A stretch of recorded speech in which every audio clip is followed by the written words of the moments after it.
में आज हम अपने इस जर्नी को, स्पिरिचुअल जर्नी को और आगे बढ़ाएंगे और गहराइयों में जाएंगे मेडिटेशन के। अब तक हमने जाना कि मैं ये शरीर नहीं, आत्मा हूं, और स्वयं के बारे में जानने के बाद अपने सच्चे सच्चे पिता के बारे में जाना कि मैं आत्मा जैसे ज्योति बिंदु हूं, ऐसे मेरे पिता भी ज्योति बिंदु हैं। जैसे मैं गुणों का स्वरूप हूं, ऐसे मेरे पिता गुणों के सागर हैं। और फिर हमने उस विधि को भी जाना जिस विधि के आधार से हम उस परमात्मा के साथ कनेक्ट हो सकते हैं। क्योंकि जैसे मोबाइल को जब वो डिस्चार्ज हो जाता है तो उसका चार्जर तो मार्केट में मिलता है, और उसका सोर्स इलेक्ट्रिक करंट जिसके साथ हम चार्जर को कनेक्ट करके हम मोबाइल चार्ज करते हैं। और हर सुबह, कई लोग तो रात को ही चार्जिंग पे लगा देते हैं, और हर सुबह सबसे पहले देखते हैं कितनी चार्जिंग है, सबसे पहले उसको चार्जिंग पे लगाते हैं। लेकिन कहीं हम आत्माएं भूल गए थे कि हम भी वर्षों से जन्म लेते लेते अपना रोल प्ले करते करते खुद की शक्तियों को खोते जा रहे थे, क्योंकि यूज तो कर रहे थे और उनको चार्ज ना करने के कारण जैसे मोबाइल डिस्चार्ज हो जाता है, ऐसे आत्मा भी डिस्चार्ज होती गई। तो कल हमने विधि जानी, और इस विधि को और साइंटिफिक तरीके से आज हम समझेंगे कि हम परमात्मा से जब योग लगाते हैं तो कैसे हमारी गुण और शक्तियां बढ़ती चली जाती हैं। तो सबसे पहले आवाहन करते हैं उन परम पिता परमात्मा का। ओम शांति। अपना ध्यान सब बातों से हटाते हुए ले आए स्वयं के ऊपर, अपने वास्तविक स्वरूप पर। मैं आत्मा, इस शरीर की मालिक, स्वयं की कर्मेंद्रियों और सूक्ष्म शक्तियों, मन, बुद्धि, संस्कार के अधिकारी, स्वयं पर राज्य करने वाली परमात्मा की संतान हूं, दिव्य हूं, पवित्र हूं, शांत स्वरूप हूं। शांति मेरा स्वधर्म है। मैं शांति धाम की रहवासी इस सृष्टि चक्र, इस सृष्टि पर अपना रोल प्ले करने आई हूं। और अब इस परमात्मा ज्ञान को प्राप्त कर अपने जीवन को एक सुंदर दिशा दे रही हूं। हम सभी आवाहन करते हैं अपने पिता, जो ना केवल पिता हैं बल्कि हमारे सुप्रीम शिक्षक भी हैं, सतगुरु भी हैं। उनका हम सब आवाहन करते हैं कि वो आकर हमें ज्ञान का प्रकाश दें। अनुभव करें, हमारी आवाज सुन, प्रेम भरे निमंत्रण को स्वीकार कर परम धाम से शिव बाबा, वो महाज्योति हम सब के बीच में आ चुके हैं, हमारे को और आगे प्रकाशित करने के लिए। ओम शांति। तो चलते हैं आज के चैप्टर को और अच्छे से समझने के लिए। आज हम बात करेंगे, आज 5th डे है हमारे इस राजयोगा मेडिटेशन कोर्स का, साइंस ऑफ मेडिटेशन। हम मेडिटेशन की विधि को तो जान गए हैं, लेकिन इसके पीछे साइंस क्या है, क्योंकि स्पिरिचुअलिटी और साइंस जैसे साथ साथ चलती है, उसी तरीके से है जैसे आपने कहानी सुनी होगी ना, एक अंधा और एक लंगड़ा। तो अंधा रास्ता नहीं जानता, लंगड़ा चल नहीं सकता, तो वो लंगड़ा अंधे के कंधे पर बैठ जाता है और उसको रास्ता बताता जाता है, और अंधा जो पैरों से चलने वाला होता है तो वो पैरों से उसकी डायरेक्शन पर चलता रहता है, तो दोनों का काम हो जाता है। तो इसी तरीके से जैसे एक दूसरे के कंपेनियन है, तो ऐसे ही आध्यात्मिकता को भी जब हम साइंटिफिक वे से समझते हैं तो और हमें उसकी गहराई अपने जीवन में अप्लाई करने के लिए जैसे हमें प्रेरणा मिलती है। तो आज इस बात पर सबसे पहले मैं आपका ध्यान खिंचवाना चाहूंगी कि परमात्मा कहते हैं कि आप सतोगुणी आत्मा हो। खुशी, सुख, शांति, आनंद ये आपकी प्रॉपर्टी है। और इतने दिनों में हम इतना तो जान चुके हैं कि हमारी खुशी हमारे हाथ में है ना। ऐसे बहुत लोग हैं कोई प्रॉब्लम ना होते हुए भी सदा दुखी रहते हैं, और ऐसे भी बहुत लोग हैं जो कितनी भी दुख तकलीफ की भी बात हो तो भी वो अपनी खुशी बनाए रखते हैं। इसका मतलब खुशी हमारी चॉइस है। एंड मोस्ट इम्पोर्टेंटली परमात्मा ने तो हमें बता ही दिया है कि खुशी तुम्हारा स्वधर्म है, तुम्हारा गुण है, तुम बने ही खुशी से हो। अब मैं आपसे आज के सेशन की शुरुआत में एक प्रश्न पूछना चाहती हूँ, सोच समझ के उसका जवाब दीजिएगा। रिक्वेस्ट करूंगी जो कैमरास खोल सकते हैं वो अपने कैमरास खोल लें तो और अच्छा लगेगा। Thank you. जिन्होंने खोला हुआ है उनका भी धन्यवाद, और जो मेरी आवाज सुन के खोल रहे हैं उनका भी धन्यवाद। Thank you so much. तो खुशी मेरी चॉइस है ना। तो अब प्रश्न आपसे ये है, when I do well, ये एक स्टेटमेंट है, when I do well, I am happy। जब मैं अच्छा करती हूँ तो मुझे खुशी मिलती है। आप सहमत हैं इस बात से तो वेव कर सकते हैं। अगर सहमत है इस बात से तो वेव कर सकते हैं। सभी सहमत हैं? ओके, सभी सहमत हैं, ठीक है। अच्छा, अब मैं थोड़ा सा ट्विस्ट कर रही हूँ इस स्टेटमेंट को, बताइएगा क्या आप उससे सहमत हैं? जब मैं अच्छा करती हूँ तो मैं खुश होती हूँ, और जब मैं खुशी खुशी करती हूँ तो मैं अच्छा करती हूँ। क्या लगता है?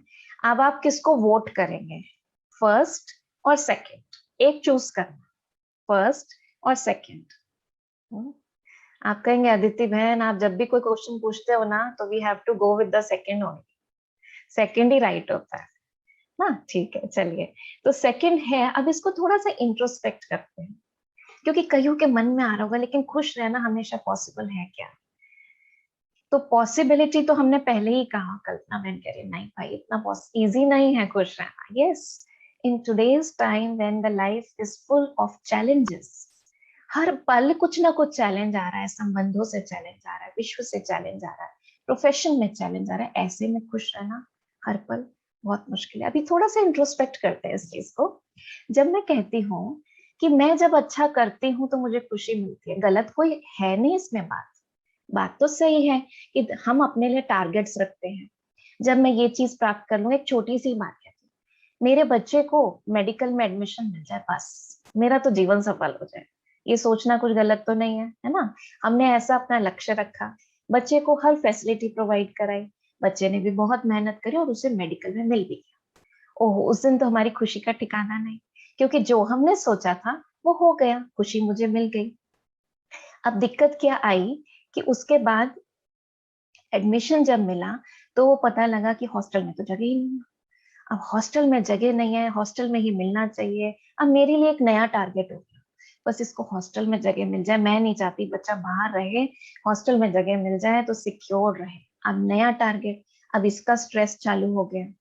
हाँ, अब जब मान लीजिए किसी तरह अप्रोच लगा के बड़ी मेहनत करके हमने हॉस्टल में भी जगह ले ली।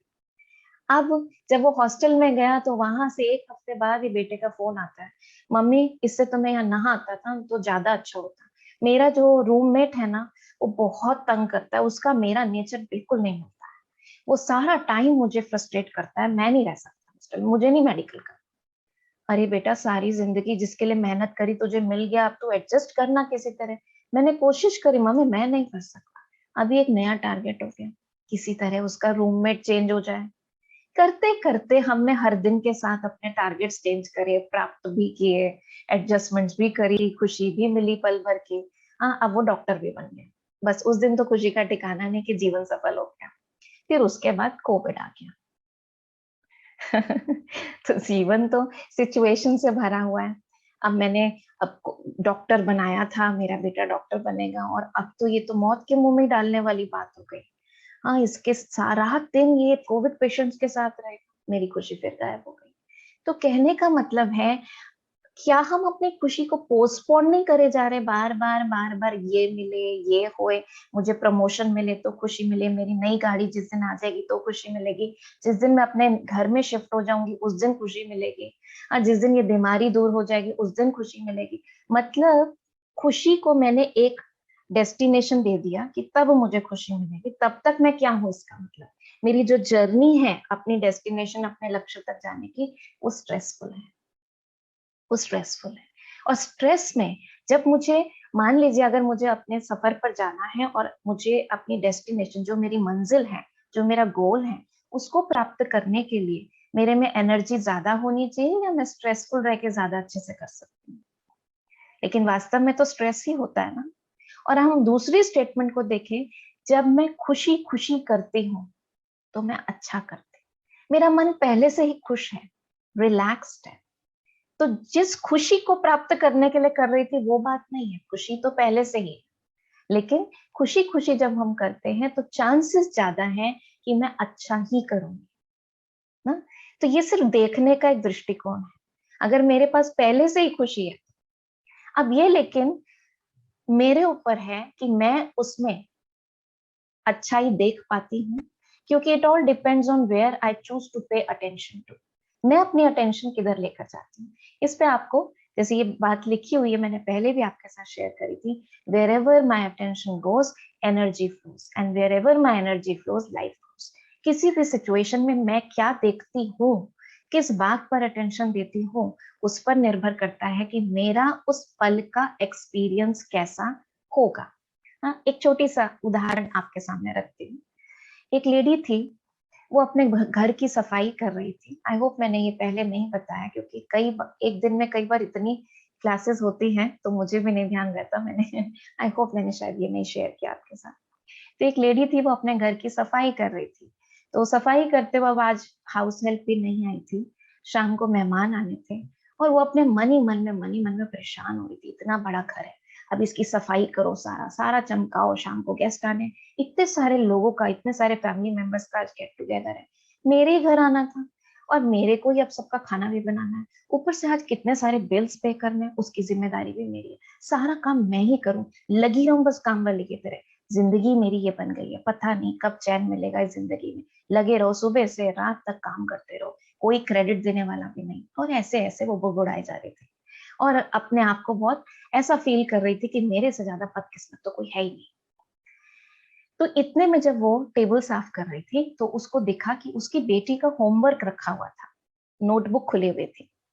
तो उसे याद आया कि बच्ची ने बताया था, जो कि 6 क्लास में पढ़ती थी उसकी बच्ची, तो उसने बताया था कि मम्मी आज मुझे काम मिला है, और काम ये मिला है कि कोई ऐसी 3 बातें ढूंढनी है जो आपकी लाइफ में आज नेगेटिव हुई, उसको पॉजिटिव बना के लिखो कि उसमें आपको पॉजिटिव क्या दिखा। तो उसको एक्साइटमेंट हुई, थोड़ा सा क्यूरियोसिटी हुई कि मैं देखूं मेरी बेटी ने क्या लिखा। तो उसने देखा कि उसकी बेटी ने लिखा कि आज स्कूल में ना सरप्राइज टेस्ट हो गया, जो कि मेरे लिए बड़ा चैलेंजिंग था, मेरा तो बिल्कुल मूड ऑफ हो गया। लेकिन अच्छी बात उसके अंदर ये थी कि मुझे पता लगा कि जो मैं सोच रही थी मैंने टॉपिक कर लिया है, उसमें बहुत सारी चीजें अभी भी हैं जिस पर मुझे ध्यान देना है। तो माँ को अच्छा लगा पढ़ के। फिर उसने दूसरा उसका पॉइंट पढ़ा, उस पे लिखा था कि आज मुझे मम्मी ने बहुत कड़वी जुकाम की दवाई दी, लेकिन अच्छी बात ये थी कि उससे मुझे आराम मिला, और अब मेरा जुकाम पहले से बहुत ठीक है। तीसरी बात उसमें लिखी थी कि आज मेरा मोबाइल फोन गिर कर उसकी स्क्रीन क्रैश हो गई, ये बहुत बुरा हुआ, लेकिन अच्छी बात ये थी कि मैंने अपने पुराने कीपैड वाले फोन से आज चैट ना करके अपने फ्रेंड्स को फोन करके बात किया, जो कि बहुत दिनों में हुआ, नहीं तो मैं हमेशा चैट पर ही रहती थी। तो जब उसकी माँ ने ये बात, तीनों बातें पढ़ी, तो एकदम से जैसे ना उनका दृष्टिकोण चेंज हुआ। उन्होंने कहा हाँ, मैं भी तो ऐसा सोच सकती हूँ। दोबारा से अपने जीवन को देखा, इतना बड़ा घर, जरूर है उसकी सफाई में मुझे मेहनत करनी पड़ रही है, लेकिन मैं इतने बड़े घर की मालकिन हूँ, तब तो सारे रिश्तेदारों ने यहाँ आना प्रेफर किया, मेरे इतने रिलेटिव्स हैं, मेरा परिवार है इतना बड़ा है जिनके साथ मैं सेलिब्रेट कर सकती हूँ, ये कितनी खुशी की बात है। तब तो आज उन सबके लिए मुझे खाना बनाना है। मेरे पास सारी फैसिलिटीज हैं, तब तो मैं बिल पे कर रही हूँ। मेरी बॉडी एक्टिव है, अलर्ट है, तब तो मैं सारा काम कर पाती हूँ। तो जैसे ही उसने इस तरीके से उन्हीं सिचुएशंस को देखा, तो जैसे वो उसका मन खुशी से और ग्रैटिट्यूड से भर गया। वो भगवान का धन्यवाद करने लगी कि आपने मुझे ऐसा भाग्य दिया, ऐसा परिवार दिया, ऐसा घर दिया, ऐसा शरीर दिया। तो देखिए सिचुएशन तो वही थी ना, लेकिन जैसे ही अटेंशन शिफ्ट करी उसी सिचुएशन में, तो जो महसूसता थी, जो एक्सपीरियंस था उस पल का, वो चेंज हो गया, है ना। So wherever my attention goes, जहां मैं ध्यान देती हूँ वही चीज, वही मेरी एनर्जी फ्लो करने लगती है और वही मैं एक्सपीरियंस करने लगती हूँ। तो अब इंपॉर्टेंट बात पर आते हैं कि परमात्मा हमें यही कहते हैं कि बच्चे अब अपने कर्मों पर, अपने विचारों पर ध्यान दो, क्योंकि हमें अपने कर्मों को श्रेष्ठ बनाना है। और श्रेष्ठ कर्म का जो बीज होता है वो विचार शक्ति से होता है ना। हर सिचुएशन में पॉजिटिव देखकर कॉन्शियस एफर्ट से अपने विचारों को अच्छा बनाओ, क्योंकि तुम्हारे विचार जो है ना केवल तुम पर असर डालते हैं, बल्कि हर सिचुएशन पर, हर परिस्थिति पर, और तुम्हारे जीवन में जो आसपास के लोग हैं उन पर भी इसका असर पड़ता है। तो क्या है मेडिटेशन करने से, कैसे हम अपने आप को उस लेवल पर लेकर आते हैं, अपने विचारों पर हम कैसे काम करते हैं, तो थोड़ा सा हम समझते हैं जो हमने पहली क्लास में समझा। और रादर मैं कहूंगी जो आपने शिवानी दीदी की क्लास भी अटेंड करी थी, आपने से बहुतों ने करी थी, उसमें भी जो उन्होंने बात कही थी, आज उस बात को हम फिर से लेते हैं कि हमारे विचार जो होते हैं वो वाइब्रेट करते हैं। हाँ, कैसे हमारे विचारों से हमारा अनुभव बनता है, कैसे हमारे विचार हमारे शरीर, हमारे वातावरण पर इफेक्ट डालते हैं। तो हमारे विचार जो है वो वाइब्रेट करते हैं अपनी फ्रीक्वेंसी पर। हर विचार की एक अपनी क्वालिटी होती है। मैं आपको यहाँ एक वीडियो दिखाना चाहूंगी, जिस वीडियो को बहुत ध्यान से देखिएगा, ऑल्दो ये इंग्लिश में है, इसको मैं ट्रांसलेट करके भी बताऊंगी आपको। ध्यान से सुनिएगा और देखिएगा।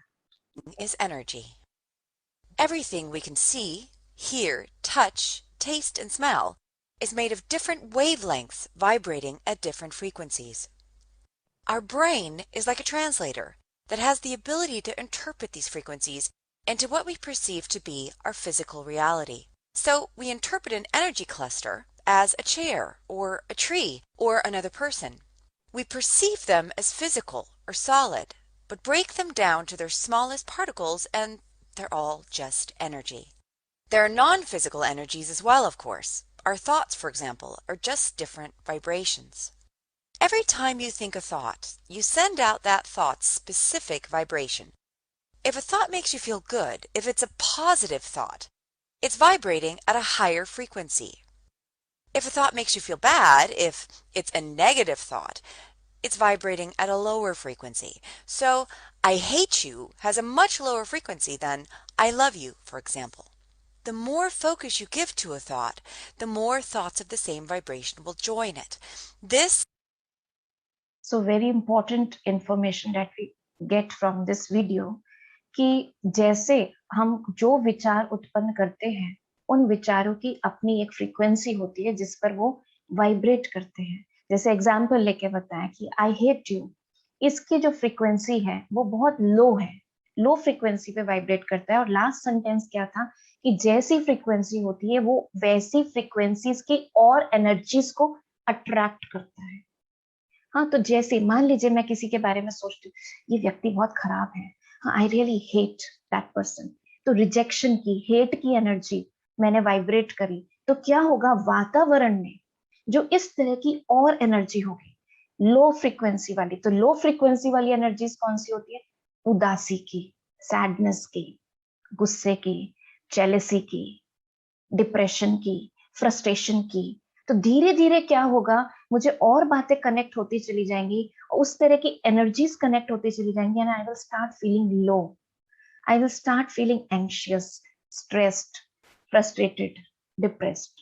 ऑन द अदर हैंड, जब हम कॉन्शियस एफर्ट से एक पॉजिटिव थॉट क्रिएट करते हैं, या नेचुरली भी किसी चीज के लिए हम पॉजिटिव थॉट क्रिएट करते हैं, तो क्या होता है, जैसे अभी मैंने एक एग्जांपल ही बताया, टेंशन हम अपनी शिफ्ट करते हैं, तो जैसे ही एक पॉजिटिव थॉट आता है तो उस तरह की एनर्जीज, हाई फ्रिक्वेंसी एनर्जीज हम कैच करना शुरू कर देते हैं। मैं एक चीज में अच्छाई देखती हूँ तो उसके साथ मुझे वैसी ही फ्रिक्वेंसीज की, अब हायर फ्रिक्वेंसी वाली एनर्जीज कौन सी हैं?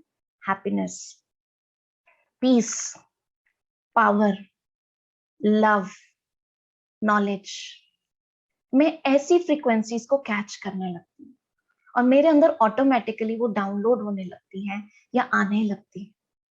दिस इज ऑल साइंस, है ना। ये कोई स्पिरिचुअल वो वीडियो नहीं था, ये साइंटिफिक वीडियो था, जो साइंटिस्ट ने ये रिसर्च करके निकाला कि हमारा हर विचार जो है वो वाइब्रेशन की तरह वाइब्रेट करता है। एंड मोस्ट इंपॉर्टेंटली यहाँ पे जो इम्पोर्टेंट बात थी, हम जैसा बाहर वाइब्रेट करते हैं, हवा में जो जिस तरह की वाइब्रेशन है उनको हम उसी तरीके से कनेक्ट करते हैं।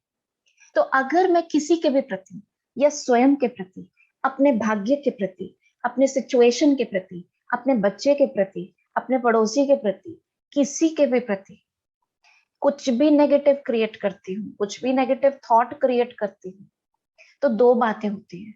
एक तो सबसे पहले तो वो एनर्जी जो बाहर वाइब्रेट होती है, उस तरीके की लो फ्रिक्वेंसी एनर्जीज को मैं कैच करने लगती हूँ।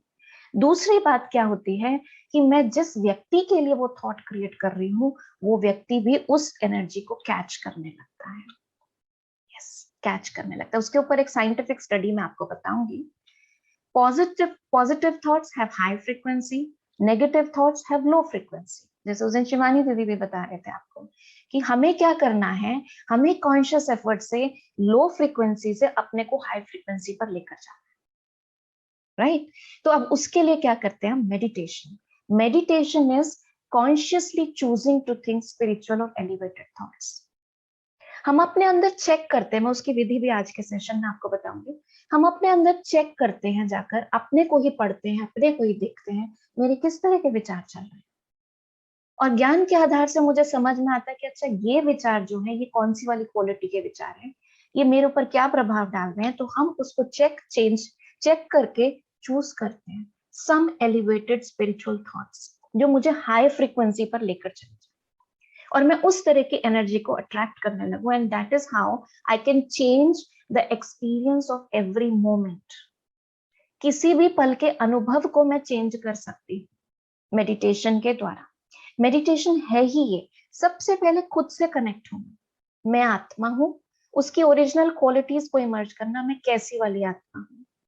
तो क्या होगा, जो हम ग्राउंड लेवल पर जिन आत्माओं के बारे में सोचते हुए, जिन लोगों के और परिस्थितियों के बारे में सोचते हुए लो फील कर रहे हैं, है ना। जैसे अभी आपने कहा भाई चैलेंजेस इतने होते हैं लाइफ में, खुश कैसे रह सकते, ठीक है। If I am disturbed about something, किसी के बिहेवियर से, किसी सिचुएशन से, कोई मेरे ही घर में बीमार पड़ा है, किसी को कोविड हो गया है, हाँ तो, और हॉस्पिटल बेड नहीं मिल रहा है, now I am in a stressful situation.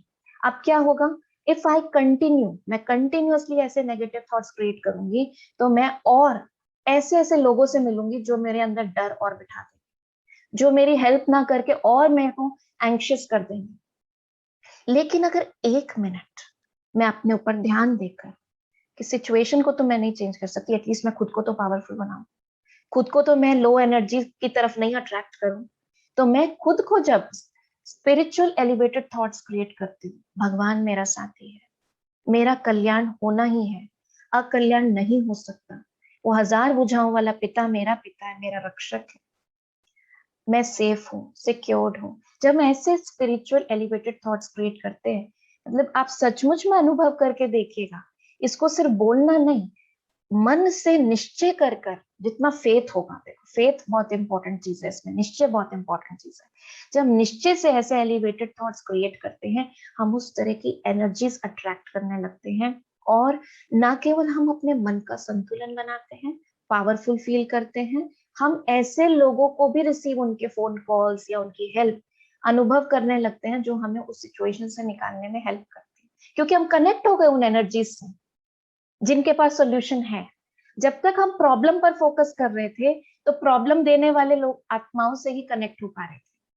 जब हम सोल्यूशन पे फोकस करने लगते हैं तो सोल्यूशन भी हम अट्रैक्ट करने लगते हैं। इट्स ऑल कि हम अपने लेवल को लो फ्रीक्वेंसी पर ले जा रहे हैं या हाई फ्रीक्वेंसी पर ले जा रहे हैं। तो मेडिटेशन हमको हेल्प करता है सेल्फ चेकिंग में, सेल्फ रिफ्लेक्शन में और सेल्फ चेंज में, जिससे हम जो और कोई नहीं कर सकता, ये मुझे खुद ही करना पड़ेगा और खुद मैं उसको एलिवेट करके अपने आप को चेंज कर सकती हूँ। परमात्मा से योग लगा के अर्थात उनसे कनेक्ट होके मैं अपने अंदर पावर भर सकती हूँ, फिर मैं औरों को भी वो पावर दे सकती हूँ। आप कहेंगे कनेक्शन करने से मेरे अंदर पावर कैसे आएगी?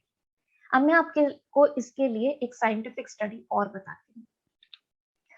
एक बार ये स्टडी करी गई आज से कुछ लगभग 5-6 साल पहले हार्वर्ड यूनिवर्सिटी में एक स्टडी करी गई, जिसके अंतर्गत भारत में एक व्यक्ति को मुंबई में बिठाया गया और एक व्यक्ति को फ्रांस में बिठाया गया और उनकी ईईजी मशीन्स के द्वारा मॉनिटर किया गया, उनकी ब्रेन वेव्स को मॉनिटर किया गया और उनसे कहा गया, कोई उनको स्पेशल मैसेज नहीं दिया, लेकिन उनसे ये कहा गया, जो बॉम्बे में व्यक्ति बैठा था उससे कहा गया कि आपको उस व्यक्ति के बारे में कुछ सोचना है, अपने मन ही मन, हमें नहीं बताइए कि आप क्या सोच रहे हैं, उसको क्या कहना चाहते हैं, कुछ भी 2-3 शब्दों में उसके बारे में कुछ सोचिए, उसको कुछ कहिए अपने मन से।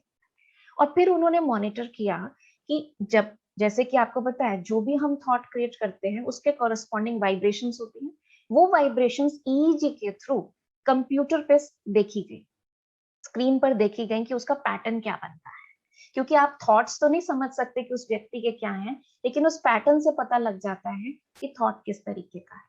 अच्छा, ये देखा गया कि जब इस व्यक्ति ने उस व्यक्ति, फ्रांस में बैठे व्यक्ति के बारे में सोचकर कुछ थॉट्स क्रिएट करें, तो वहां पर जो फ्रांस में व्यक्ति बैठा था उसकी भी ब्रेन वेव्स जो है वो ईईजी में के थ्रू रिकॉर्ड हो रही थी और देखा गया कि उस व्यक्ति का जो ईईजी पैटर्न था ब्रेन वेव्स का, वो एग्जैक्टली सिमिलर था जो ये बॉम्बे वाला व्यक्ति मैसेज या ये कहिए कि जो थॉट क्रिएट कर रहा था। इसका मतलब वो फ्रांस वाला व्यक्ति उसको कैच कर रहा था, उसको ये नहीं पता लग रहा था कि वो मेरे बारे में क्या विचार क्रिएट कर रहा है, लेकिन वो उस फ्रीक्वेंसी को कैच कर रहा था, उसके अंदर जो एनर्जी थी, जो भावना थी, उसको कैच कर रहा था। वो ये नहीं बता पाया कि वो क्या सोच रहा है, लेकिन उस एनर्जी को कैच कर रहा था। उस एनर्जी के आधार से जो उसके ब्रेन में चेंजेस आए वो मॉनिटर पर देखे गए और इससे साइंटिस्ट ने ये इस स्टडी के द्वारा निकाला कि इसका मतलब एक मन, एक ब्रेन दूसरे ब्रेन को मैसेजेस दे सकता है ना? अगर दोनों एक दूसरे को याद कर रहे हैं तो मैसेजेस दे सकते हैं और इसी बात को फिर कहा गया, जिसको हम टेलीपैथी कहते हैं। आपने कई बार अनुभव किया, आप किसी को बड़े दिल से याद कर रहे थे और तभी उनका फोन आ जाता, आप कहते हैं अरे वाह, आप ही की तो बात कर रहे थे, आप ही के बारे में तो सोच रहे थे और आप ही ने फोन कर दिया। और कई बार तो ऐसा भी होता है कि हम सोचते हैं कि आज उन्हें फोन मिलाएंगे, इतने में बेल बजती है और वो सामने ही खड़े हैं। हम कहते हैं आज तो लगता है सच्चे दिल से मैंने याद किया होगा जो आप आ गए। हुआ है कभी आपके साथ ऐसा? हुआ है ना? कई बार ऐसा होता है कि हम कहते हैं लगता है आज तो दिल की तार दिल से मिली हुई थी। तो कहने का मतलब वास्तव में ये है कि ये क्या है, इसको हम टेलीपैथी कहते हैं। तो मेडिटेशन भी एक्चुअली क्या है? Meditation is also telepathic connection, आत्मा का आत्मा के साथ, आत्मा का परमात्मा के साथ।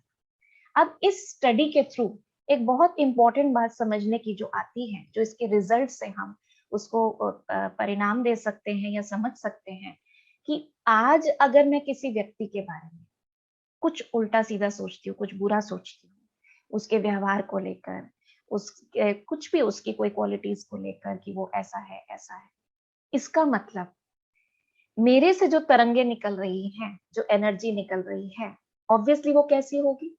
लो फ्रीक्वेंसी होगी।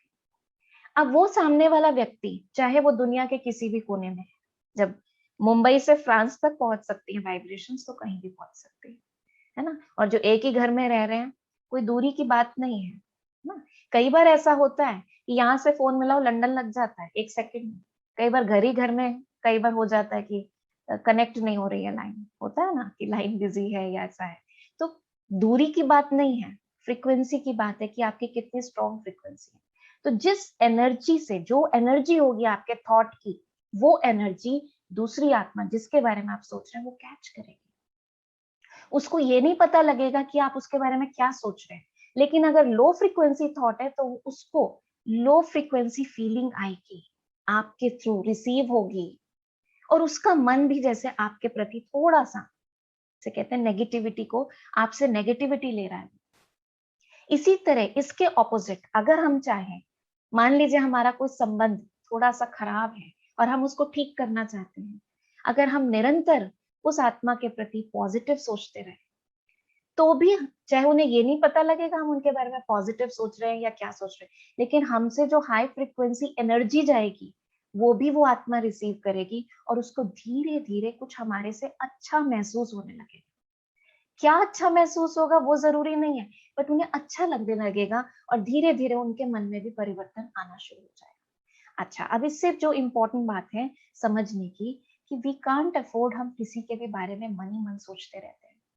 हम कहते हैं देखो ठीक है उन्होंने मेरे साथ इतना बुरा किया, मैं उनके मुंह पर कुछ नहीं कहती, लेकिन ना मैं अपने मन से नहीं निकाल सकती जो उन्होंने किया, मेरे मन में वो हमेशा बना ही रहे।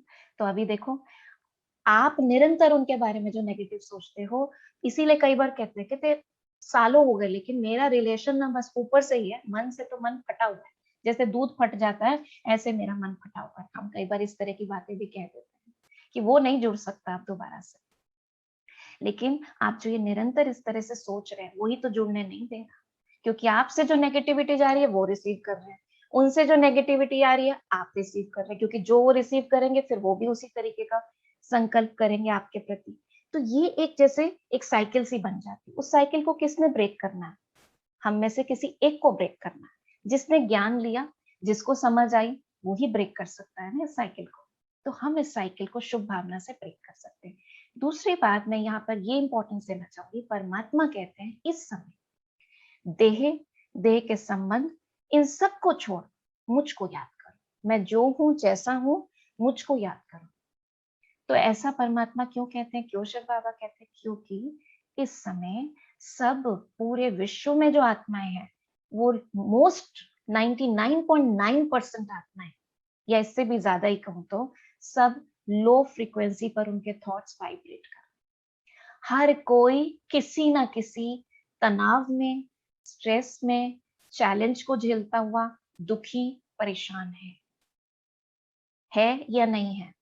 कोई धन के अभाव से, कोई संबंधों के तनाव से, कोई मन की परेशानी से, कोई ना कोई शरीर के रोग से, कोई ना कोई प्रॉब्लम, और मल्टीपल प्रॉब्लम से, एक नहीं मल्टीपल प्रॉब्लम से आज हर व्यक्ति के पास। तो व्यक्तियों को याद करना आज थोड़ा रिस्की है, क्योंकि जब आप उन्हें याद करते हो आप उनकी एनर्जी से कनेक्ट हो जाते हो।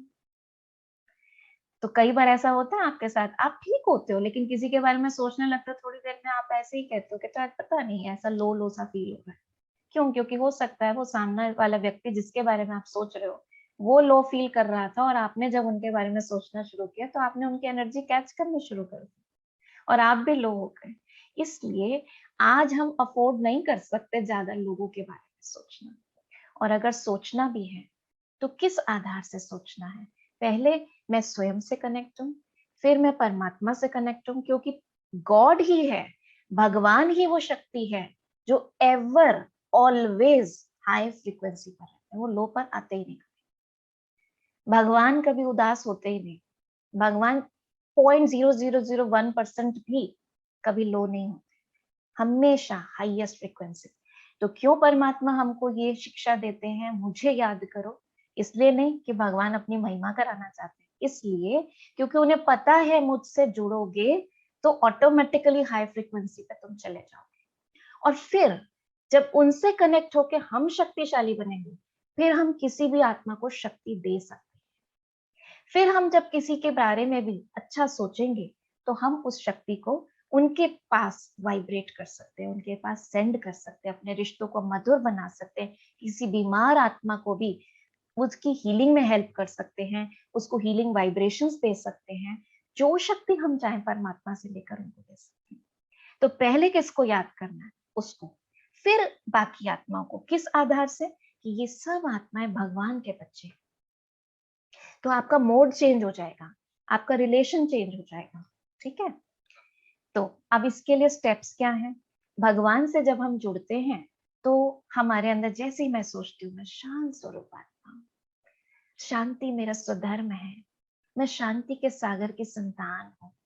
तो पहला स्टेप जो होता है, जो आपको कल भी बताया था, विजुअलाइजेशन।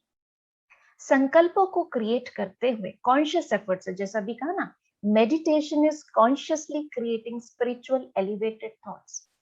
ऑटो मोड में नहीं होगा, ऑटो मोड में नेगेटिव ही आएगा, क्योंकि प्रोग्रामिंग हुई हुई है ऐसी, है ना, सालों से नेगेटिव सोचने की प्रोग्रामिंग हुई हुई है। इसलिए हमें कॉन्शियस एफर्ट से विजुअलाइज हम करते हैं, क्रिएट करते हैं संकल्पों को और विजुअलाइज करते हैं, मैं शांति की तरंगे मुझसे चारों ओर फैल रही। इसीलिए आपको ऐसे वीडियोस भी दिखाए जाते हैं जिससे आपको क्लैरिटी आए कि मुझे कैसे विजुअलाइज करना है।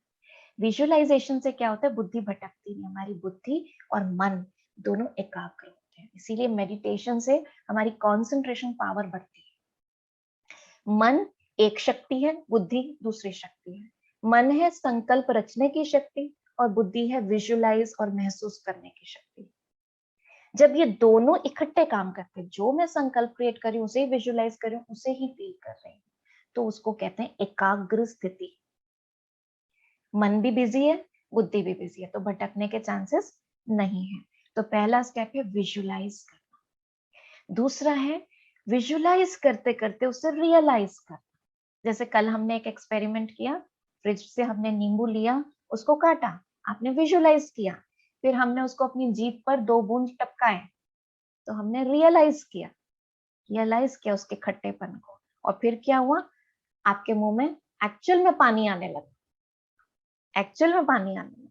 ठीक है ना। इसी तरह कई बार होता है ना, कोई कहता है आज तो मैंने छोले भटूरे बनाए घर पे, तो दूसरा सुनकर क्या कहता है, कहता है मेरे मुंह में तो अभी से पानी आने लगा। पानी कहाँ से आया भाई, अभी तो छोले भटूरे खाए नहीं आपने। लेकिन कह देते हैं ना, और सचमुच में आने लगता है, पेट में भूख लगने लगती है। कहते बस छोले भटूरे के नाम से तो मुझे भूख लगने लगती है। कब लगा रहे हो भाई खाना, कितनी जल्दी लगा रहे हो। कहते अभी तो आप मना कर रहे थे, पेट भरा हुआ है। कहते मैंने सोचा ऐसी दलिया खिचड़ी बनाया होगा, अगर छोले भटूरे बनाया तो ठीक है ना। एकदम से बॉडी भी रिस्पॉन्ड करने लगती है, मन में भी भूख लगने लगती है, खुशी आने लगती है, टेस्ट आने लगता है, मुंह में पानी आने लगता है। क्योंकि जैसे ही आप वो छोले भटूरे की प्लेट विजुअलाइज करते हो, वो खुशबू रियलाइज करते हो अपने सेंस ऑर्गन्स के थ्रू, तो वो आपकी बॉडी और मन रिस्पॉन्स करने लगता है, एक्चुअल में वो टेस्ट आने लगता है। ठीक है। तो ये हम मेडिटेशन में भी हम यही करते हैं। जब हम विजुअलाइज करते हैं, उस स्थिति में शांति को रियलाइज करते हैं, तो हम शांत स्वरूप बनते चले जाते हैं। We start downloading that software. कहते हैं ना, सॉफ्टवेयर को डाउनलोड करना पड़ता है, सोर्स तो पता होना चाहिए, प्रोग्रामिंग तो आनी चाहिए, तब तो सॉफ्टवेयर प्रोग्रामिंग कर पाएंगे। हमने क्या आज तक प्रोग्रामिंग करी थी, गुस्सा तो सबसे इंपॉर्टेंट है आज की दुनिया में, बिना गुस्से तो काम ही नहीं चलता, कोई सुनता ही नहीं है, रौब तो दिखाना ही पड़ता है। ये प्रोग्रामिंग थी हमारी ना, बिलीफ सिस्टम्स थे हमारे, और इन्हीं के थ्रू हम हर चीज को देखते थे और इसी के थ्रू हम कर्म करते थे। लेकिन अभी बाबा ने आकर, शिव बाबा ने आकर हमारे बिलीफ सिस्टम पर काम करना शुरू किया कि नहीं बच्चे, तुम शांत स्वरूप आत्मा हो और शांति में रहकर भी तुम अपना काम कर सकते हो। तुम्हें बहुत मीठा बनना है। हाँ? क्योंकि परमात्मा कहते तुम ओरिजिनली कौन थे, ओरिजिनली तुम परफेक्ट 100% चार्ज थे। तुम अपने प्रेम स्वरूप, ज्ञान स्वरूप, शक्ति स्वरूप को भूलते भूलते ही तो कैसे बन गए, क्रोध स्वरूप बन गए, अशांत स्वरूप बन गए, घृणा स्वरूप बन गए। हो थोड़ी तुम ऐसे, थे थोड़ी तुम ऐसे, मैंने थोड़ी तुमको ऐसे बनाया था। क्या भगवान की रचना ऐसी हो सकती है? नहीं हो सकती। We were very perfect. अब भगवान कहते हैं तुम्हें वापस वैसा बनना है, और उसी में सुख है। एक्चुअल में सुख भी उसी में है। आप देखो, जब आप किसी को दिल से माफ कर देते हो या किसी की मदद करते हो, हाँ, या किसी को सुख देते हो किसी भी प्रकार से, आपके मन को कितना सुकून मिलता है। चाहे आपकी कोई महिमा नहीं करे, चाहे आप वो बात किसी को बताओ नहीं, और कई तो होते हैं किसी की मदद करेंगे लेकिन किसी को बताएंगे नहीं, कहते सीधे हाथ से दो, उल्टे हाथ को भी ना पता लगे। लेकिन दिल को कितनी सुकून मिलता है, हमने किसी की मदद करी, उसके चेहरे पे मुस्कुराहट देख के, क्योंकि ये आत्मा के ओरिजिनल गुण है, सुख देना, प्यार देना। ये ओरिजिनल गुण है। लेकिन ना जानने के कारण हम ये सोचते रहे, ये बाहर से मिलेंगे तब तो हम किसी को देंगे ना, कोई मुझे प्यार करे तो मैं किसी को प्यार दूंगा, मैं ही देती रहूं क्या प्यार। लेकिन अभी परमात्मा कहते हैं अरे तुम प्यार का भंडार हो। क्यों? क्योंकि तुम्हारा पिता प्यार का सागर है। रोज नहाओ ना, लोटे भर भर के, पूरी डुबकी लगा के नहाओ प्यार के सागर। और वाकई मैंने ये चीज देखी कि जब हम उनके साथ कनेक्शन लगाते हैं, इस तरह से अनुभव करते हैं कि भगवान मुझे कितना प्यार कर रहा है, तो देहधारियों की और जो संबंध हैं, वो जो खुद प्यार से खाली हो चुके हैं, जिनसे हम आज तक उम्मीद लगाते थे हमें प्यार करो, हमें रिस्पेक्ट करो, ऐसे बोलो, हमसे ये करो, वो आपको तृप्ति हो जाती है। और जब तृप्ति हो जाती है, आप भरपूर हो जाते हैं, आप देने वाले बन जाते हैं, जिसको फिर क्या कहते हैं? देवता। देवता कौन? देने वाला। अभी तक कौन थे हम? लेवता बने हुए थे, लेने की इच्छा रखने वाले, क्योंकि एक्सपेक्टेशंस तो होती है ना। आप कहेंगे ऐसे थोड़ी एक्सपेक्टेशंस ही ना हो। एक्सपेक्टेशंस तब होती हैं जब हमें कुछ चाहिए, और अगर हम खाली हैं तो हमको चाहिए। एक राजा भिखारी से कुछ एक्सपेक्ट नहीं करता। करता? वो भिखारी को देखते ही उसको रहम आता है, कहता है क्या चाहिए तुम्हें, बताओ, कपड़ा चाहिए, धन चाहिए, हाँ कुछ और चाहिए, बताओ मेरे को, मैं सब दे सकता हूँ। वो एक्सपेक्ट नहीं करता उससे कुछ भी, उसको देता है ना। तो जब हम भगवान से कनेक्शन लगा के सुख में, शांति के धनी बन जाते, धनी ये भी एक बहुत बड़ा धन है, संतुष्टता बहुत बड़ा धन है, शांति बहुत बड़ा धन है, ज्ञान बहुत बड़ा धन है। जब हम इन सबसे भरपूर होते हैं, धीरे धीरे, एक दिन में 2 दिन में नहीं होंगे, खाली भी तो कितने हजारों साल में हुए हैं। लेकिन हजारों साल में भरने की बात नहीं है, मैं सिर्फ 3 महीने कहती हूँ। मैं अपनी बात को बार बार रोज रिपीट करूंगी, कम से कम 3 महीने दें उसको अनुभव करने के लिए। कोई 3-4 दिन के अंदर हमारे डीप रूटेड संस्कार या हमारे रियलाइजेशन चेंज नहीं हो जाएंगे, लेकिन हाँ, बुद्धि में तो 1 सेकंड में ही चेंज आता है कि वाकई ये मेरे काम की चीज है या नहीं। बुद्धि में तो 1 सेकंड में चेंज आता है। तो अगर आपको लग रहा हो कि हाँ ये रास्ता सही है, तो इसको एक्सप्लोर जरूर करें। इस एक्चुअलाइजेशन की स्टेज पर जब हम पहुंचते हैं ना, तो इतना भरपूर अनुभव करते हैं। फिर ये स्थूल प्राप्तियां ये भी करते रहें, ऐसा नहीं स्पिरिचुअलिटी में, मतलब मैं अपना अनुभव आपको बताऊं, जब मैं ज्ञान में आई, स्पिरिचुअल ज्ञान में, मैं एक हाउसवाइफ थी। मुझे कुछ भी ऑथर क्या होता है बनना, या रिकॉर्ड्स, गिनीज रिकॉर्ड क्या होते हैं, या लिम्का रिकॉर्ड्स क्या, सपने में भी नहीं था, कुछ भी नहीं था। लेकिन ऐस आध्यात्मिकता में ये नहीं सिखाती बस माला लेके बैठ जाओ, भगवान का नाम जपो, नहीं, हर कर्म में भगवान को साथ लेकर चलो।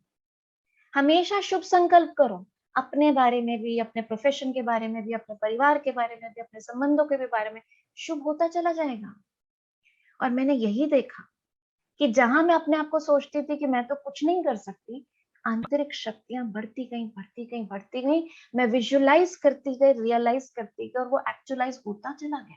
जो संकल्प रखा वो पूरा होने लगा। संकल्प से सिद्धि, ये समझ में आया, संकल्प मेरी तो शक्ति है। मैं ही तो खुद के लिए, अपने भाग्य के लिए नेगेटिव सोचती थी, बस उसको ही तो चेंज किया मैंने। और क्या चेंज? भाग्य निर्माता कौन है? हम ही तो हैं। आज जो कुछ हमारे साथ हो रहा है, हमने ही तो कभी निर्माण किया है ना उसका। तो परमात्मा आकर भाग्य की रेखा खींचने का आर्ट सिखाते हैं हमको, केवल कलम हाथ में नहीं देते, पहले आर्ट सिखाते हैं कि सही दिशा में तो लाइन खींचनी आनी चाहिए, उसके बाद हमारे हाथ में कलम देते हैं कि अब खींचो। तो ये 3 स्टेप्स है, विजुअलाइज, रियलाइज एंड एक्चुअलाइज। अच्छा, साइंस ऑफ विजुअलाइजेशन क्या है? क्यों होता है कि विजुअलाइज करने से मेरे अंदर वो गुण आ जाता है? तो आपको उसके ऊपर भी एक स्टडी बताती हूँ। एक स्टडी करी गई जो पैरालिसिस के पेशेंट्स होते हैं उनके ऊपर, कि जिनका एक पार्ट बॉडी का जो था, हाथ या पैर, उनका पैरालाइज हो चुका था। तो उनके ऊपर उनको उनके 2 ग्रुप्स लिए, 30-30 के 2 ग्रुप्स लिए। एक को केवल मेडिसिन दी और फिजियोथेरेपी कराई, और एक को मेडिसिन फिजियोथेरेपी के साथ विजुअलाइजेशन कराई। उनसे कहा गया कि आपको अपने मन में बहुत डीप विजुअलाइज करना है कि आपका हाथ बिल्कुल ठीक है, आप अपने हाथ को उठा पा रहे हो, आप पहले की तरह काम कर पा रहे हो। देखते रहो इसको, बहुत डीपली विजुअलाइज करो एक एक मोमेंट को, कि आप कैसे कैसे हाथ उठा रहे हो, लेकर जा रहे हो, आप सफल हो रहे हो उस चीज को करने में। ऐसा कई दिन तक उनको प्रैक्टिस कराया गया, और फिर रिजल्ट्स देखे गए दोनों ग्रुप्स के। तो जिनको केवल दवाई और फिजियोथेरेपी दी थी उनमें उतना पॉजिटिव चेंज नहीं था जिन्होंने विजुअलाइजेशन के साथ में किया। सो ये क्लियर इंडिकेशन था कि विजुअलाइजेशन में कितनी पावर है। और ऐसी बहुत सी एथलीट्स के साथ भी ये स्टडी करी गई कि उनसे कहा गया कि आप अपनी रेस, ये एक एक्सपेरिमेंट मैंने बताया, दूसरा और बता रही हूँ आपको, आप अपनी रेस मन में दौड़िए। उनको कुर्सी पे बिठा दिया गया और उनके ब्रेन वेव्स, उनकी मसल टोन, उनकी हार्ट बीट, उनकी पल्स रेट सब मॉनिटर करीकर उनसे कहा कि पूरी विजुअलाइजेशन से आप देखो कि आप ट्रैक पे दौड़ रहे हो रेस के अंदर। और उन्होंने जब इस तरह से विजुअलाइज किया तो जो बायोफीडबैक सिस्टम्स पे जो रिकॉर्डिंग्स आई उनके ब्रेन वेव्स की, मसल टोन की, हार्ट बीट की, वो बिल्कुल उसी तरह थी जैसे वो असली में रेस ट्रैक पे दौड़ते तब। अर्थात सोच का, हमारी विजुअलाइजेशन का हमारे शरीर के अंदर परिवर्तन किस तरीके से आता है। तो इसी तरीके से इसके पीछे साइंस क्या है कि हमारा ब्रेन ये भेद नहीं कर सकता क्या हम विजुअलाइज कर रहे हैं और क्या हम एक्चुअल में कर्म कर रहे हैं। सिर्फ मैं अपने थॉट प्रोसेस में भी उसको डीपली विजुअलाइज करती हूँ और रियलाइज करती हूँ तो मेरे ब्रेन में वो चेंजेस आने लगते हैं जो सपोर्ट करते हैं उस तरीके के मेरे बिहेवियर को, जो मैंने पहले भी बताया। अगर मैं अपने मन में सोचती हूँ ये काम मैं नहीं कर सकती, मेरे लिए तो बहुत मुश्किल है, जैसे ही मैंने ये संकल्प किया, इसकी एक अपनी एनर्जी है, इस थॉट की अपनी एनर्जी है। कौन सी एनर्जी है? होपलेसनेस की एनर्जी है, या अपनी अपनी ही शक्ति को रिजेक्ट करने की एनर्जी है। तो इस एनर्जी से क्या होता है, मेरा ब्रेन इस एनर्जी को एब्सॉर्ब करता है और उस तरह के हॉर्मोन्स रिलीज करता है जिससे मेरा शरीर प्रोग्राम होता है, मैं वो काम नहीं कर पाती। मुझे पता था ना, मैंने बोला था ना, मेरे से नहीं होगा ये काम। लेकिन जैसे ही मैं अपना थॉट ये क्रिएट करती हूँ, भगवान ने मुझे चुना है, क्यों नहीं हो सकता ये काम, करके तो देखें, हम कर सकते हैं। जब कोई और कर सकता है, मैं क्यों नहीं कर सकती? कर सकती हूँ। जैसे ही हम ये पॉजिटिव संकल्प करते हैं, इसकी एनर्जी कैसी है, और फिर ये पॉजिटिव एनर्जी जब ब्रेन एक्सेप्ट करता है, वो उस तरह के हॉर्मोन्स रिलीज करना शुरू कर देता है। ये मैंने प्रैक्टिकली अपने जीवन में देखा। आज भी कई बार कोई बात हो जाती है, वैसे तो नेगेटिव संकल्प नहीं आता, लेकिन फिर भी आ जाता है किसी बात को लेकर। तो जैसे ही उसको कॉन्शियसली हम चेंज करके विजुअलाइज करते हैं, एकदम से शरीर की प्रोग्रामिंग ही चेंज हो जाती है, क्योंकि मन ही तो है प्रोग्राम करने वाला। मुझ आत्मा के पास ही तो ये सारी शक्ति है, तो मैं क्यों अपने आप को कमजोर बनाऊं? जब मैं इस साइंस को जान गई कि ब्रेन में भेद करना नहीं आता। आज मैं आपको एक एग्जांपल देती हूँ। कभी आपके साथ ऐसा हुआ, इसको आप रिलेट कर पाएंगे। कभी आपके साथ ऐसा हो, आप ऐसे ही बैठे हो, खाली बैठे बैठे आपको कोई पुरानी ऐसी बात याद आ जाती है जब कभी आपको किसी ने दुख दिया हो, हाँ, किसी ने धोखा दिया हो, किसी ने आपके बारे में अपयश के कोई शब्द कहे हो, कोई बात जिसने आपको बहुत हर्ट किया हो, और वो बात आपको डिटेल में एक एक बात आप उसके में खो जाते हो, उसको बिल्कुल जैसे रिप्ले करते हो, रिवाइंड करते हो, देखते हो तब उसने ये कहा, तब उसने ये किया, उसने मेरे से बहुत बुरा किया। तो आप उसके अंदर जो उस समय आपने फीलिंग्स थी, फ्रस्ट्रेशन की, गुस्से की, नफरत की, वापस वो आने लगती है। आपकी आंखों में कई बार आंसू भी आ जाते हैं वो बात याद करके। अरे वो बात तो 15 साल पहले हुई थी, आज क्यों आपको दुख दे रही है? आप तो कहते हो मैंने माफ भी कर दिया। क्योंकि ब्रेन ये भेद नहीं कर सकता ये 15 साल पहले वाली बात है या अभी आपके साथ हो रही है। आप विजुअलाइज कर रहे हो या अभी असली में हो रही है आपके साथ। वो उस तरह के इमोशंस क्रिएट करना शुरू कर देता है जो आपको फिर से वो गुस्सा, वो दुख अनुभव होने लगता है। तो इस तरह से अगर हम नेगेटिव कुछ सोचकर भी उन इमोशंस को फील कर सकते हैं, तो क्या हम खुशी के पॉजिटिव थॉट्स क्रिएट करके हम खुशी नहीं अनुभव कर सकते? वो नहीं डाउनलोड कर सकते? कर सकते। सो मेडिटेशन में हम क्या करते हैं, अपने विचारों को कंट्रोल, सबसे पहला हम कंट्रोल करते हैं, उनकी गति को धीरे करते हैं। और क्योंकि धीरे करेंगे, गाड़ी धीरे होगी तो एक्सीडेंट से बचा सकेंगे। तेज चल रही होगी और अचानक से कुछ आ जाएगा तो एक्सीडेंट हो जाता है। तो हम अपने विचारों को स्लो करते हैं, और विचारों को स्लो करने के लिए, क्योंकि तब हम उनको फिर डायरेक्ट कर पाते हैं अपने विचार को। जब विचार शक्ति हमने समझ ली तो हम उन्हें फिर डायरेक्ट कर सकते हैं। इस विधि को कहते हैं अप्लाइंग ट्रैफिक कंट्रोल, जो ब्रह्मा कुमारी इसमें एक हमारे कल्चर में ही है, हमारे कहना चाहिए डेली रूटीन में है कि हम अब इसको ट्रैफिक कंट्रोल की विधि क्या है और इसकी जरूरत क्या है वो थोड़ा सा मैं बताती हूँ। जैसे दिल्ली जैसे शहर में अगर मेन कोई रेड लाइट है, ट्रैफिक सिग्नल खराब हो जाए, तो वहां 1 मिनट से ज्यादा नहीं लगता 4 दिशाओं की 10 दिशाएं बननी, क्योंकि इधर से उधर से हर कोई हॉर्न बजाता हुआ ऐसी कोशिश करता है, पहले मैं निकलूं, पहले मैं निकलूं, हर एक को रोकने की, हर एक की इच्छा होती है वो रुक जाए, पहले मैं निकलूं। और इन दिस प्रोसेस कोई भी नहीं निकल पाता, क्योंकि सब किसमें लगे हुए, एक दूसरे को रोकने में, पहले आगे जाओ। जब तक कि कोई ट्रैफिक पुलिसमैन ना आए और सब तरफ के ट्रैफिक को रोककर एक तरफ के ग्रीन सिग्नल को देकर निकाले, फिर उधर का रोक के दूसरा निकाले, तो ट्रैफिक क्लियर हो। लेकिन इसी तरीके का ट्रैफिक, विचारों का ट्रैफिक जब मेरे मन में आता है दसों दिशाओं से, ये भी करना है, ये भी करना है, ये प्रॉब्लम भी, ये चैलेंज है, सारी मुसीबतें मेरे साथ है, जब इस तरीके के थॉट्स आते हैं तो यहाँ भी जैसे जैम लग जाता है, दसों दिशाओं से जैसे स्ट्रेस आ रहा होता है, और ऐसा लगता है कि अगर ये कोई फिजिकल चीज होती ना तो इस बोझ को उतार के नीचे रख देती। होता है कई बार फीलिंग आती है, सिर इतना भारी हो रहा है कि बस मैं कुछ गोली लेके सो जाऊं या इसको उतार के नीचे रख दूं, लेकिन उतार के तो नहीं रख सकते। लेकिन हम ट्रैफिक पुलिसमैन खुद का बनकर इस ट्रैफिक को क्लियर कर सकते हैं, और तरीका वही है, red light to every direction and green light to just one direction. अब रेड लाइट किसको करना है, ग्रीन लाइट किसको करना है, ये हमें ये ट्रैफिक लाइट हेल्प करेगी। रेड लाइट मतलब स्टॉप, स्टॉप एंड रिलैक्स। ठीक है भाई, भागते मत रहो, थोड़ा सा रिलैक्स भी करो, रुकना भी जरूरी है।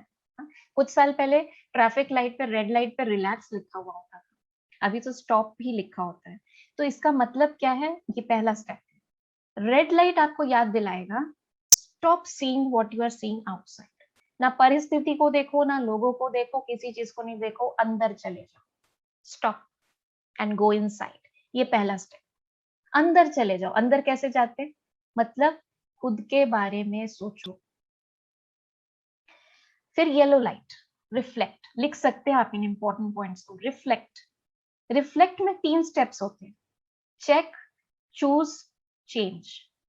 चेक कीजिए क्या मेरे विचार चल रहे हैं, चूज कीजिए कि इनमें से क्या ये विचार सही है मेरे लिए, मेरे संबंधों के लिए, मेरी सेहत के लिए। नहीं तो क्या कोई और ऑप्शन है, हमेशा कोई ना कोई और ऑप्शन होती है, लेकिन हम क्योंकि ऑटो मोड में एकदम से रिस्पॉन्स दे देते हैं, रिएक्ट कर देते हैं, इनफैक्ट हम रिस्पॉन्स नहीं देते, हम रिएक्शन देते हैं, तो वो हम यही समझते हैं कि सिचुएशन में ऐसा ही हो सकता है। लेकिन रिस्पॉन्स देने से पहले अंदर जाएं, रिफ्लेक्ट करें, चेक करें क्या चल रहा है, चूज करें, do I have other options, better options, and change करें। चेंज करें, जो मेरे लिए नुकसानदायक है उसको छोड़ दीजिए, चेंज कीजिए, और जो आपने पॉजिटिव थॉट लिया है उससे अपने आप को रिचार्ज करें।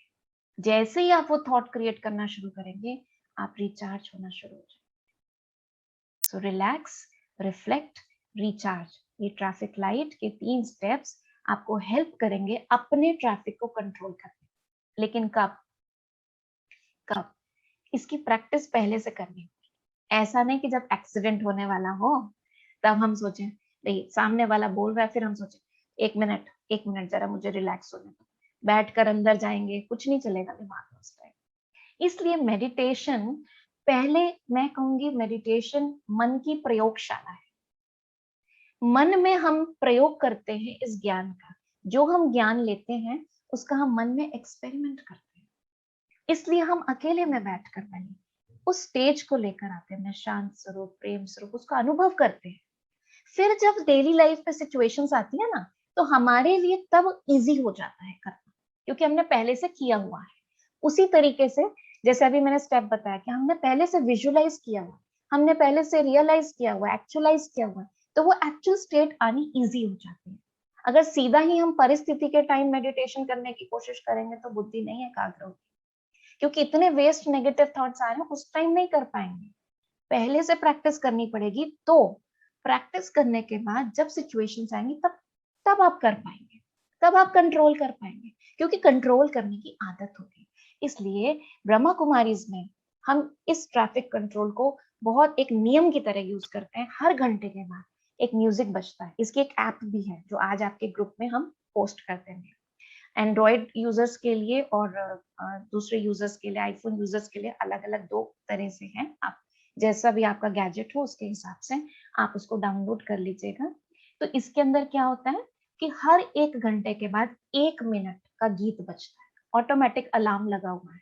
उसमें ऑप्शंस होते हैं, अगर आपके वर्किंग आवर्स जो हैं, आप उसमें ऑफ करना चाहें, जिससे कि सबके बीच में एकदम से ना बोलें, तो आप उसमें चूज़ कर सकते हैं। बाकी उसका पर्पस ये होता है आपको याद दिलाना कि 59 मिनट्स हो चुके हैं, अब 1 मिनट अंदर जाओ, चेक करो, चेंज करो। कहीं ऐसा तो नहीं, क्योंकि रात को अगर चेक करेंगे तो रात तक तो सारी डिस्चार्जिंग हो चुकी होगी, है ना? तब शायद हिम्मत भी नहीं होगी चार्ज करने की। तो बीच-बीच में अगर हम 1 मिनट हर घंटे निकालें, अपने आप को मैं शांत स्वरूप आत्मा हूँ, मैं प्रेम स्वरूप आत्मा हूँ, तो हमारी बैटरी चार्ज रहेगी। जैसे आज मोबाइल को बीच-बीच में चार्ज करने की ज़रूरत पड़ती है ना, क्योंकि काम बहुत ज़्यादा लेते हैं मोबाइल से। ईमेल्स भी उसी पे हैं, सोशल मीडिया भी उसी पे है, इम्पोर्टेंट मैसेजेस भी उसी पे है, फ़ोन कॉल्स भी हैं, यूट्यूब भी उसी से चल रहा है, ज़ूम पर मीटिंग्स भी उसी पे चल रही हैं। तो लोड बहुत है ना। ऐसे ही आज मन पर भी तो कितना ज़्यादा हम इसको यूज़ कर रहे हैं। ओवरलोड होने की वज़ह से आज हम क्या कहते हैं, थके-थके महसूस कर रहे हैं। अरे काम कुछ किया नहीं, और कई बार खुद ही कह देते हैं, कहते पता नहीं बिना काम करे ही थके-थके रहते हैं। आपको नहीं पता आप अपने मन से कितना काम कर रहे हैं। और मन से जो हम काम निरंतर करते हैं बिना उसको आराम दिए, तो वो हमें बहुत थकाता है, थकाता है। जिसका मन थका हुआ होगा ना, शरीर हेल्दी होकर भी कुछ काम नहीं कर पाएगा। और जिसका मन में शक्ति होगी, मन में उमंग होगा, मन में खुशी होगी, वो सारी रात का भी जगा होगा ना, तो भी कहेगा लाओ मैं आपका ये काम करता हूँ। तो हमारी माफ करने की शक्ति भी अच्छी होती है जब हमारा मन खुश होता है। देखो आप किसी दिन जिस दिन आप खुश होते हो, आपका बर्थडे हो या कोई और खास दिन हो जिस दिन आप बहुत खुश हैं, किसी से कोई गलती भी हो जाए, कहते चल माफ किया तुझे आज। क्यों? क्योंकि आपकी वो स्टेट ऑफ लेवल ऊँचा है। तो मेडिटेशन से हम कॉन्शियसली अपने स्टेट ऑफ लेवल को ऊँचा लेकर आ जाते हैं, जिसके बारे में आज हमने साइंटिफिकली समझा कि कैसे वो विजुअलाइज़ेशन से एक्चुअलाइज़ेशन होता है, किस तरह से विजुअलाइज़ेशन हमें हेल्प करता है, हमारे ब्रेन को, हमारी बॉडी को प्रोग्राम करता है, वो सब क्वालिटीज़ अपने अंदर डाउनलोड करने में, और कैसे हम ट्रैफिक कंट्रोल अपने ही विचारों का कर सकते हैं और ज़्यादा जैम लगने ही ना दें। इसीलिए जैम के क्या स्पेलिंग होता है? ट्रैफिक जैम के क्या स्पेलिंग होते हैं? जेएएम। इसका ज़रा फुल फॉर्म मैं आपको आज एक नया फुल फॉर्म देती हूँ। JAM, just a minute. बस ये याद रखें। सिर्फ 1 मिनट चाहिए 1 घंटे में, खुद को चार्ज करने के लिए। वो 1 मिनट जो एकाग्रता का आपका परमात्मा के साथ होगा ना, खुद के साथ होगा, वो आपको चार्ज कर देगा। सो आज का होमवर्क क्या है? अपने ट्रैफिक को कंट्रोल रखना, किसी के साथ टक्कर नहीं मारना, अपनी गाड़ी स्मूथ चलाना, अपनी गाड़ी का भी ध्यान रखना, औरों की गाड़ी का भी ध्यान रखना, और अपनी श्रेष्ठ स्मृति से हाई वाइब्रेशनल लेवल पर रहना। परमात्मा के साथ कनेक्ट होकर जब हम अपनी एनर्जी को ऊपर रखेंगे, स्मृति से स्थिति बनती है ना, अपनी श्रेष्ठ स्मृति से स्थिति अच्छी बना के रखेंगे, तो ना केवल हम खुद पावरफुल महसूस करेंगे, बल्कि हम औरों को भी सशक्त बना सकते हैं। मनसा वाचा कर्मणा सशक्त बना सकते हैं। मन से भी शुभ वाइब्रेशंस, हीलिंग वाइब्रेशंस देकर किसी को भी हम पावरफुल बना सकते हैं।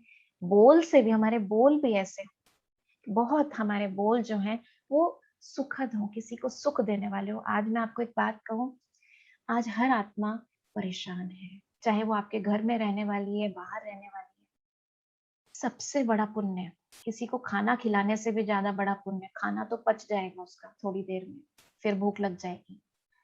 लेकिन सबसे बड़ा पुण्य है उसको प्यार के 2 बोल बोलना, उसके दिल को सुकून देना। अगर कोई वो गलत बात भी कह दे, उस बात को साइड में कर कर ये समझना कि वो परेशान है। उसको 2 मिनट आप भगवान से योग लगाकर, हम क्योंकि कनेक्शन जानते हैं ना भगवान से कैसे लगाना, तो हम उनको अगर 2 मिनट का भी उनको पॉजिटिव एनर्जी का साकाश दे सकें, इससे बड़ा पुण्य इस समय नहीं। वो ऑक्सीजन सिलेंडर जैसे इस शरीर को जीवन दे रहा है।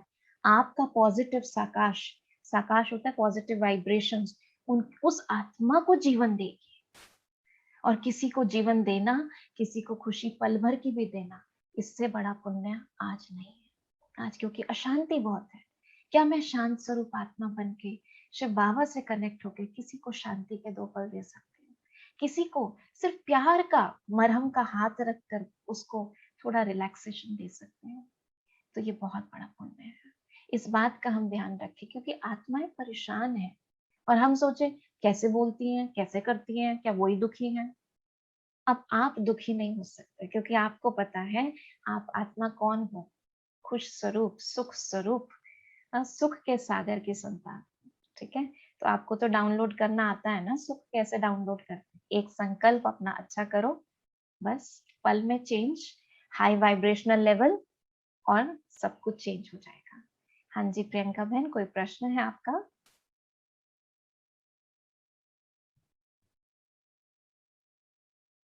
शायद नहीं है। चलिए अब अभ्यास करते हैं। हाँ, इस विजुअलाइजेशन को मैं आप सभी से रिक्वेस्ट करूंगी, कोई भी अगर कुछ और काम कर रहा हो तो उसको छोड़ दे थोड़ी देर के लिए, फॉर 10 मिनट्स उसको छोड़ दें। हम चलते हैं एक सुंदर यात्रा पर, जिसमें हम अपने आप को चार्ज करेंगे। ठीक है, और आज सिर्फ खुद को नहीं चार्ज करेंगे, आज हम औरों को भी चार्ज करेंगे। ठीक है, बहुत सुंदर यात्रा पर हम चलते हैं। चलिए सभी एकाग्र हो जाए। ओम शांति। मैं आत्मा कितनी भाग्यशाली आत्मा हूं, जो इस समय जहां सारी दुनिया दुखी और अशांत है, मुझे ईश्वरीय गोद मिली। पिता बनकर भगवान ने मुझे अपना बच्चा बनाया। प्रेम का सागर, सुख का सागर, आनंद का सागर मेरा पिता मुझे टीचर बनकर पढ़ा रहे हैं। एक एक बात समझा रहे हैं। मैं कितनी महान आत्मा हूं। मेरी महानता, मेरी स्थिति मेरे संकल्प शक्ति में है, मेरी पवित्रता में है। मुझे फिर से अपनी खोई हुई पवित्रता को प्राप्त करना है, जिसका साधन, जिसकी विधि मुझे अब पता लग गई है। मैं अपने मन द्वारा श्रेष्ठ संकल्पों की रचना करती हूँ। मैं इस शरीर से अलग चैतन्य शक्ति हूँ। अनुभव करें, परम धाम से तेज प्रकाश की लाल किरणें मेरे ऊपर पड़ रही है।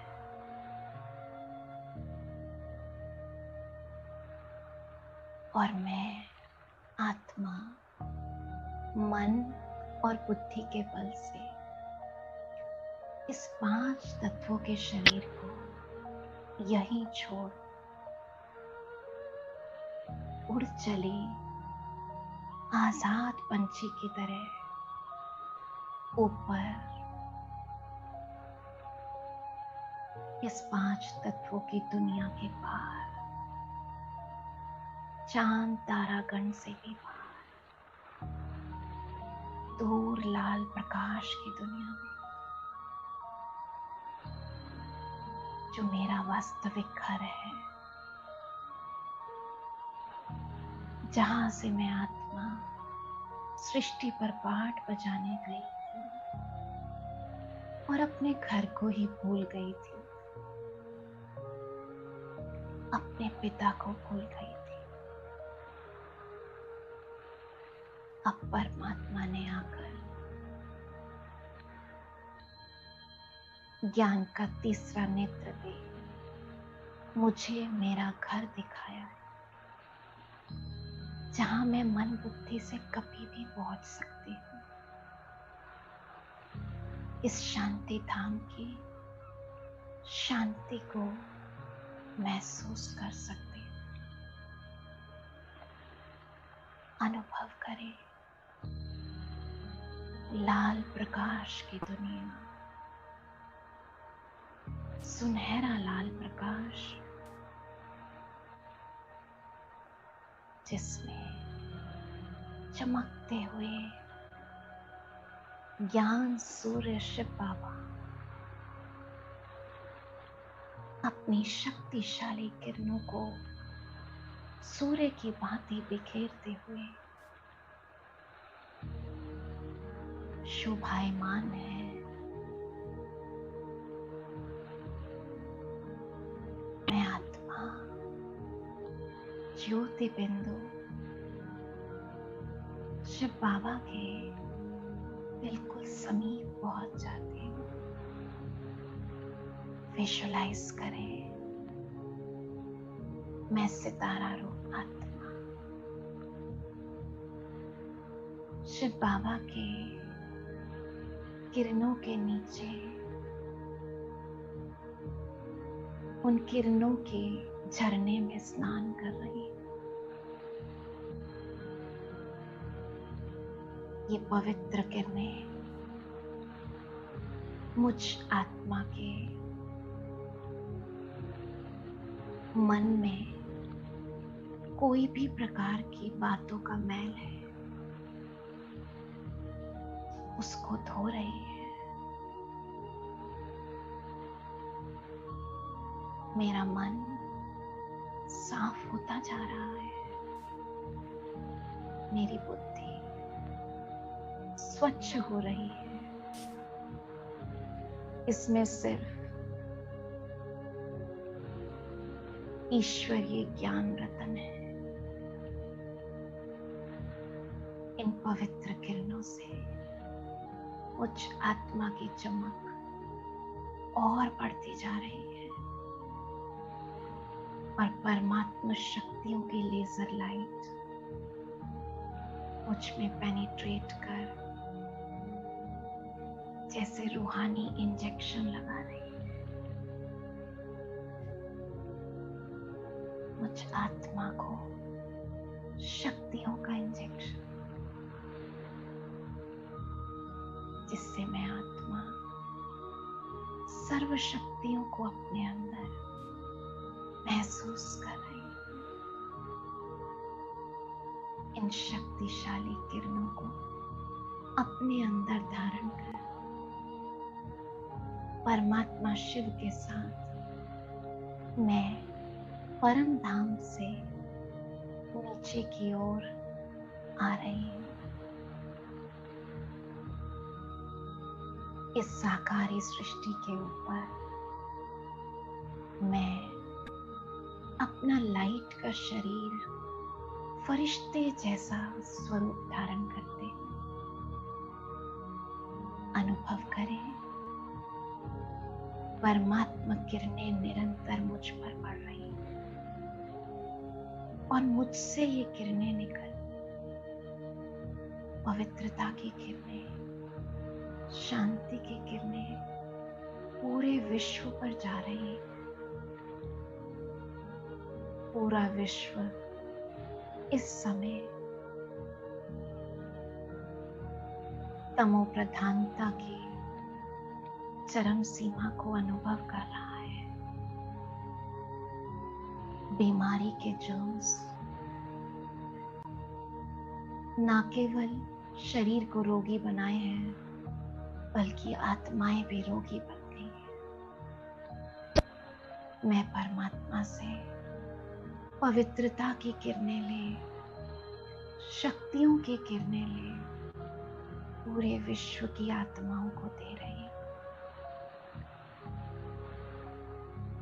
जिससे विश्व का वातावरण शांत हो रहा है। आत्माओं को शक्ति मिल रही है।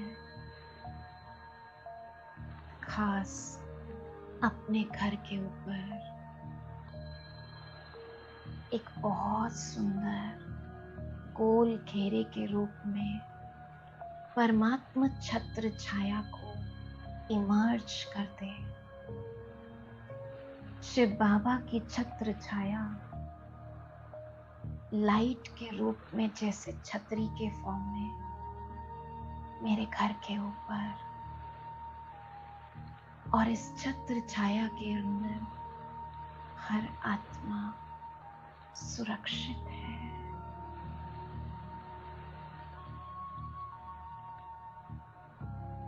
परमात्मा शक्तियों का अनुभव करते मैं फरिश्ता वापस अपने 5 तत्वों के शरीर में प्रवेश करती हूँ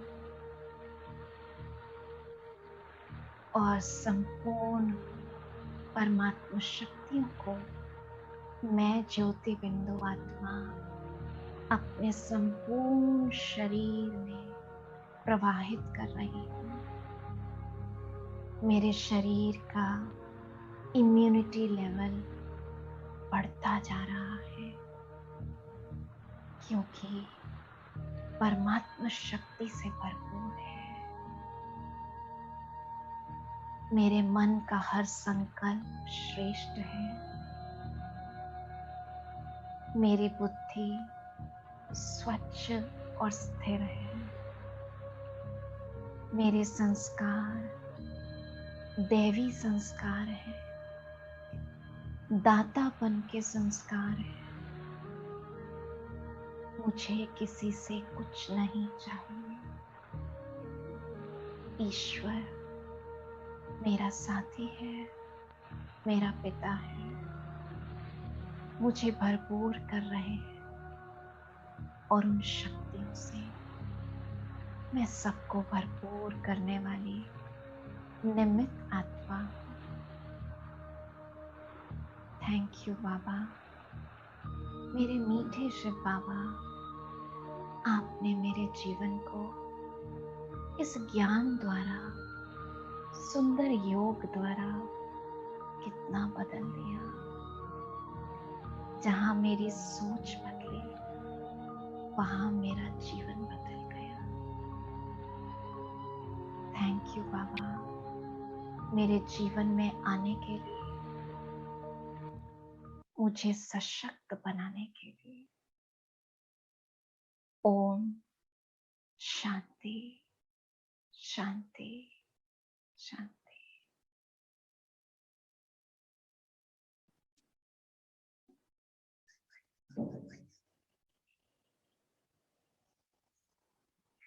सदा अपने आप को इस तरह हर घंटे, अभी तो हमने 10 मिनट अभ्यास किया, लेकिन 1 मिनट निकाल कर भी उसकी छत्र छाया अपने ऊपर इमर्ज कर ले और देखें कि मैं परमात्मा का फरिश्ता बन हर एक को अपने नैनों से, अपने हाथों से ब्लेसिंग्स दे रहे हैं। हर एक के प्रति शुभकामना।